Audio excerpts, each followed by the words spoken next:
Morning বন্ধুরা, Sukhen official YouTube চ্যানেলে সবাইকে ওয়েলকাম। হাতে বিরাস নিয়ে নিয়েছি সকালবেলা উঠে।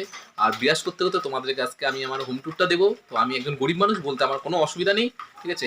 আর আমি একজন সমাজকর্মী হয়েও, ঠিক আছে, বাড়ি ঘর সমস্ত কিছু কী করে মেনটেন করি, মানে মা বাবা মরে যাওয়ার পরে পুরোপুরি যে একটা অনাথ ছেলে, যে কীভাবে লাইফ স্টাইল, সেটা তোমাদের কাছে দেখাবো। কিছুটা হলে শেয়ার করতে পারবো, সবটা তো শেয়ার করতে পারবো না, দুঃখের কথা। তো যতটা পারি ততটা তোমাদেরকে শেয়ার করছি। চলো, বগুড়া থেকে 5 কিলোমিটার ভেতরে। তো এটা হলো মেন রোড। তো বর্ষার জন্য রোডটা এরকম হয়ে গেছে। তো এটা হলো আমাদের বাড়ি। তো আমাদের বাড়ির আশেপাশের ভিউজটা একটু দেখিয়ে দিচ্ছি। এই যে এটা,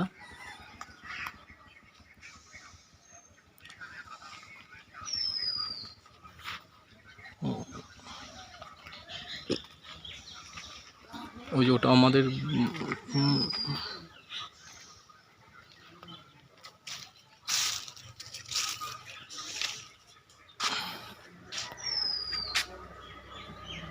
বন্ধুরা, যেটা আমি ওয়াইফাই লাগিয়েছি, জিও ওয়াইফাই বাইরে কানেকশন।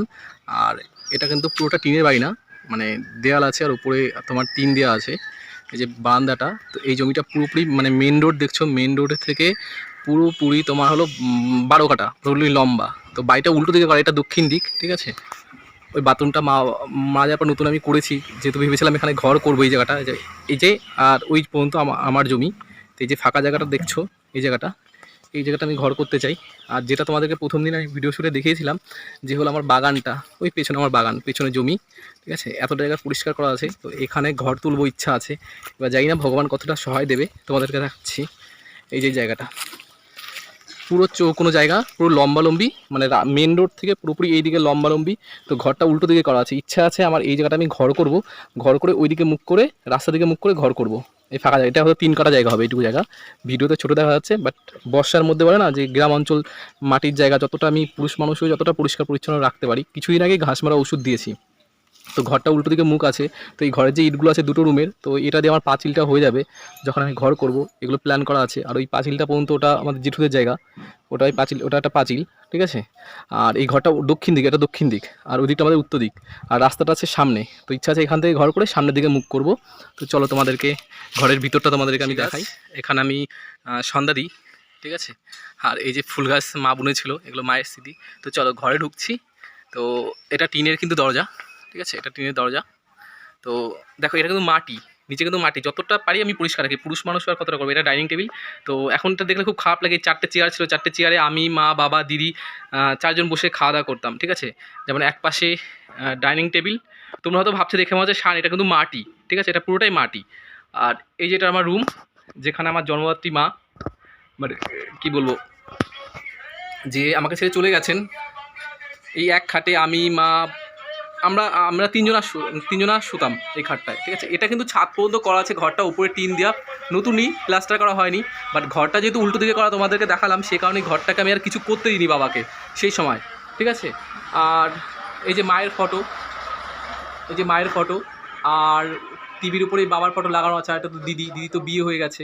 আর যেটা জিও এয়ার ফাইবার লাগিয়েছি, কারণ এটা না লাগালে পরে কাজ কোনোরকমভাবে কাজ করতেই পারি না, ঠিক আছে। তো দেখো, মাটির ঘর যতটা আমার দ্বারা সম্ভব, মানে গরিব মানুষ হলে যা হয়, ঠিক আছে, যতটা আমার দ্বারা সম্ভব আমি পরিষ্কার রাখি, ঠিক আছে। তো খুব খারাপ লাগে যখন এই বাড়িতে একা থাকি, ঠিক আছে। মায়ের কথাগুলো মনে পড়ে, খুবই কষ্ট হয়। যে মানে কি বলবো, যে যখন পৃথিবীতে এসেছিলাম তখন সবাই ছিল, ঠিক আছে। আর এখন আর 5টা মানুষের মতো আমি অনাথ হয়ে গেছি। তো আর এটা আরেকটা রুম, এটা দিদি থাকতো এই রুমটায়। কারণ এই এক রুমে আমরা 3জন থাকতাম। তখন তো আমার বয়স কত, হয়তো 20 বছর বয়স, আমি তো বেশি বাইরে থাকিনি, মানে। আর এখানে আমি পুজো করি, এই জায়গাটা। এগুলো সব মায়েরই জিনিস। এই যে কাঁসা, যেটা আমাদের হিন্দু ধর্মে ইউজ করে। আর এটা দিদি এই রুমটায় দিদি থাকতো, এখন তো আর কেউ থাকা হয় না। আমি পরিষ্কার করে রেখে দিই, যখন দিদি জামাইবাবু আসে তখন আমি এই রুমটায় চলে আসি। আর দিদি জামাইবাবু ওই রুমটায় শয়। ওটায় একটা কুলার আছে, ওটা কুলার যে লাল কাপড়টাতে ঢাকা। এটার কাহিনী একদিন তোমাদেরকে শোনাবো, একটা ঘটনা আছে। আর এটা আমার সাইকেল, পিছনেটা দিদির সাইকেল, ঠিক আছে। এটা আমার খুব শখের একটা সাইকেল ছিল, যেটি আমার মা শখটা পূরণ করেছিল। বলে না, আমরা বাচ্চা কাচ্চা ছোটো বয়সে যখন আমরা সকাল করে কিছু চাই, তো বাবা মা যত কষ্ট হোক না কেন দিত। তো তখন 5-6 টাকা খরচ করে, তখন আজ থেকে প্রায় কয়েক বছর আগে, অনেক বছর আগের কথা, আমার মা আমাকে দিয়েছিল। তো এখন আমি এখনও এটাই চালাই। তো কি বলবো। আর এটা তোমার হলো বারান্দার মধ্যে, মানে বারান্দার টিনের, এখানে রান্নার কিচেন। তো আমি তো রান্না করি না, এটাও কিন্তু সবই মাটির, আমাদের নিচে মাটির। তো এখানে আমার মা রান্না করতেন, আমি শুধু মানে জেঠিবাড়ি থেকে আমি খাওয়া দাওয়া করি, ঠিক আছে, আমি শুধু ডিম সেদ্ধ এই জিনিসগুলো করি। এটা আমার মায়ের খুব শখের মিস্ট কেস। আর ওটা চালের ডাম, চাল থাকতো, এখানে সবজি থাকতো, আর জলটা আমি শুধু ভরি, যেহেতু আমি নিজে রান্না করতে পারি না, যেহেতু রান্না আমি করি না, তো যতটা হয় না ছোট্ট জায়গার মধ্যে যতটা গুছিয়ে রাখা হয়, ওই যে আমি প্রতিদিন মুড়ি খাই, মুড়ি বিস্কুট সব কিছু এখানে রাখা আছে। তো কষ্ট করতে হয়, কষ্ট করলে মানুষের লাইফ আগে বাড়ে।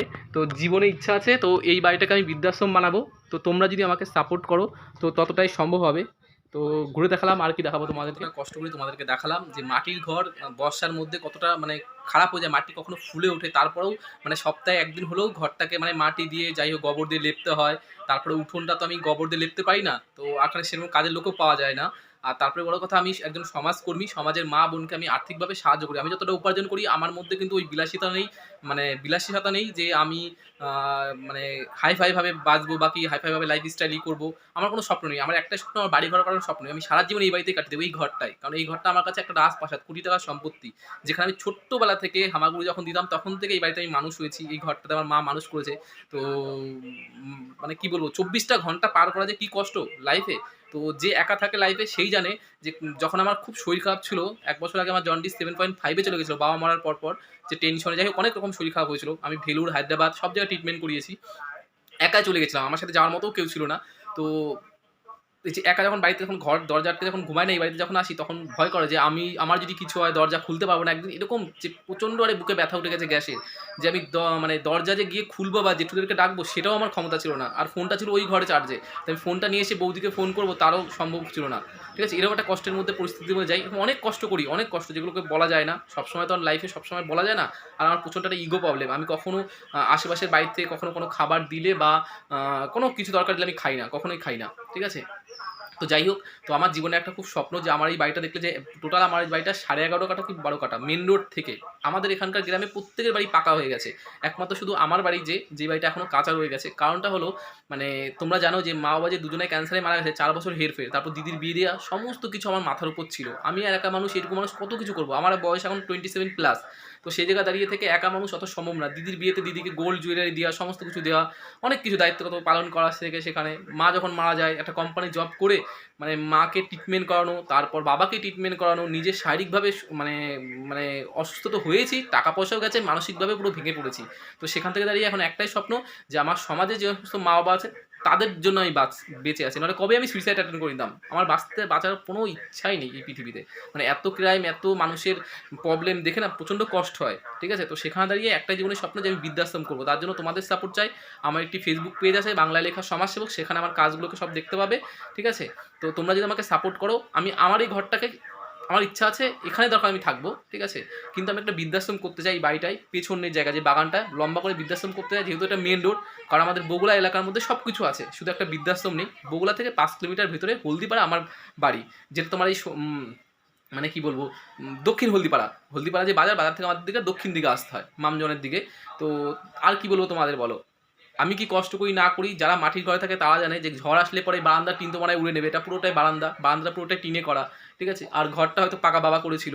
তো মানে একটাই স্বপ্ন, যেটা তোমাদের সাপোর্ট চাই, তোমরা আমাকে সাপোর্ট করো একটি অনাথ ছেলেকে, তাও আমি একজন সমাজকর্মী। দেখুন, মানুষের টাকা থাকতে পারে, অনেক মানুষের মন নেই কাজ করার, বাট আমার টাকা নেই কিন্তু আমার অনেক মন আছে মানুষকে করার। আমি কিন্তু কোনোদিন কোনো মানে কাজের জন্য যে সমস্ত মা বোনদেরকে আমি হেল্প করি, ডোমেস্টিক ভায়োলেন্স বলো বা যে কোনো কেসের ক্ষেত্রে বলুন, আমি কিন্তু কারোর কাছে টাকা নিই না, বিনা পারিশ্রমিকে নিজের টাকা খরচ করে আমি সেখানে চলে যাই, পৌঁছে গিয়ে তাদেরকে সাপোর্ট করি। তো আজকাল সোশ্যাল মিডিয়া এরকম একটা যুগ না, আমার এই সাহায্যের হাত আপনারাই পারেন আরও মানুষের কাছে পৌঁছে দিতে, কারণ আমিও আইন কানুন যথেষ্ট জানি বলেই এই ধরনের কাজগুলো করে থাকি, ঠিক আছে। তো সেখানে দাঁড়িয়ে আমি জানি সব রকমভাবে মানুষের পাশে থাকতে পারি, সব রকমভাবে, যে প্রতিটা ঘরের জানি আমি ভাই হতে পারি, লোকের দাদা হতে পারি, সন্তান হতে পারি। আপনাদের কাছে আমি হাত করজোড়ে মানে অনুরোধ করব যে আপনারাই পারেন আমাকে উপরে তুলতে, আপনাদের চেষ্টায়। আর তারপরেও আমার সাথে 3 মাস আগে অ্যাটাক হয়, আমি তখন হাসপাতালে একা ছিলাম, সব কিছু ওই ঢব্বাস মহিলার জন্য। মানে আমার মানে আমি যতটা উপরে উঠেছিলাম আমাকে ট্রেন নামানোর চেষ্টা করেছিল, তার সহ্য হচ্ছিল না, আমি জানি না কেন। মানে আমাকে যারা দেখে আমার আশেপাশে, আমার প্রচণ্ড এখানে নাম যশ, কারণ এখানকার মানুষ আমাকে প্রত্যেকে সবাই খুব ভালোবাসে, এক নামে আমাকে চেনে, যে আমার বাবাকে নাম বললে বা আমার নাম বললে, যে আমি আমার মা বাবার জন্য, আজকাল যুগে দেখতে পাবে যে মা বাবা যদি ক্যান্সার হয় ছেলেমেয়েরা অতটা দেখে না, আর আমি আমার মা বাবার বিছনায় পড়া অবধি তাদের মানে টয়লেট পরিষ্কার করা বলো, সমস্ত কিছু আমি এভরিথিং সব আমি করেছি, সব A to Z, ডাক্তার কাছে নিয়ে যাওয়া, রান্না করা, তখন তো আমি পারতাম না, জাস্ট আলু সেদ্ধ এটা করে। তো আমি সত্যি কথা বলে ওরকমভাবে সেদ্ধ খেতে পারি না, আমার গ্যাস হয়ে যায়। এমনি আমি একটা পেশেন্ট মানুষ। তো সেখান থেকে দাঁড়িয়ে এখন আমার মেজো বৌদি মানে জেঠুর মেজো বৌমা সে রান্না করে, আমি প্রতি মাসে একটা অ্যামাউন্ট টাকা দিয়ে দিই। তো তার কাছ থেকে তার মানে খাবার-টাবার আমি নিই খাই। আর এখানে বেশি থাকা হয় না, কর্মসূত্রে এদিক ওদিক সব জায়গায় যখন যে যেখানে ডাকে সেখানে চলে যেতে হয়। ঠিক আছে? তো তোমাদের কাছে আবারও বলছি তোমরা আমার পাশে থাকো, আমাকে সাপোর্ট করো। ঠিক আছে? আর কিচ্ছু বলার নেই। তোমরা দেখলেই বাড়িঘরটা বা আর কি দেখাবো বলো? তারপরেও আমি মানুষকে এত সেবা পরিষেবা দেই। অনেকে ভাবে আমি হয়তো খুব বড়লোক ঘরের ছেলে, আমার ড্রেস পোশাক আমার দেখে, না কখনোই না। আমি খুব সাধারণ ঘরের ছেলে, ঠিক আছে? আমার লাইফে আমি ড্রেস পোশাক, বাড়ি, গাড়ি এগুলো আমার কোনো স্বপ্ন নেই। আমার একটাই স্বপ্ন, আমি বৃদ্ধাশ্রম করবো। আবারও বলছি, যেটা তোমাদের পুরোপুরি সাপোর্ট চাই।